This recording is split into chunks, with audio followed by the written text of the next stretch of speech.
My name is Derek Peterson. I am a tech entrepreneur that now does chocolate. So my background is in engineering, and then I started and built a software company, but the entire time I was doing that, like, I'm a geek, I'm a maker, I'm an inventor, I love making things. And so how it originally got started was I was visiting my sister in New York City.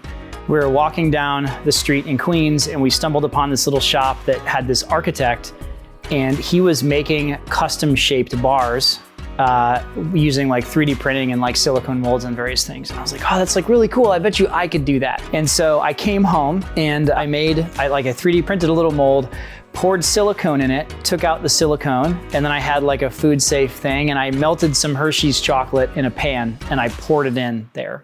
And then I let it harden and I pulled it out and it looked great, at least for about 2 days until I realized it wasn't tempered, and then looked terrible. But I was like, this is cool. I made a chocolate bar. So that was kind of the start. The fun part for me is really in molding it in different shapes. And so I will start usually talking with a company or someone who wants some sort of custom shape or designed bar. And so I'll sit down, I'll design that in CAD on the computer. And from that point, I'll send the file over to the 3D printer or the laser cutter or a mix of both, and I will create what will eventually be the kind of tool that creates the molds for the chocolate bars. And then I'll put those on the thermoformer, and I will form sheets of plastic over those molds to create like a negative cavity. And that negative cavity is what the chocolate will get poured in. And then once the chocolate's poured in the cavity, you let it cool. If you do everything right and everything's perfect, it pops out all nice. So that's the molding process. And so when you take the chocolate process and the molding process and you put those two together, you get like a very long 38-step process or whatever that you go through to get the finished bar. When I got into chocolate, I was like, okay, how do I take this and do something with it that is gonna have a big community impact?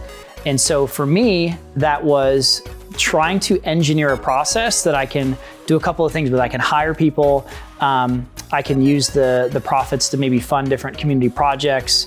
And so really the whole goal of this is to say, how do we engineer this process? How do we build this company? Not to make the most amount of money, which is really not the goal. It's how do we make the biggest difference in the community? And a good example of that is we package and box all of our chocolate. We have a local printer print 11 by 17 sheets of paper, and we designed and ordered a die cutter, so there's a job for someone to sit there and run the boxes through the die cutter back and forth so that we end up with these sleeves or boxes that we can put the chocolate into. So we create some jobs, we can do things a little bit more custom, we have a little bit more control over the process. And so it's things like that that we're making decisions on and doing that we're hoping that will benefit the community as we grow.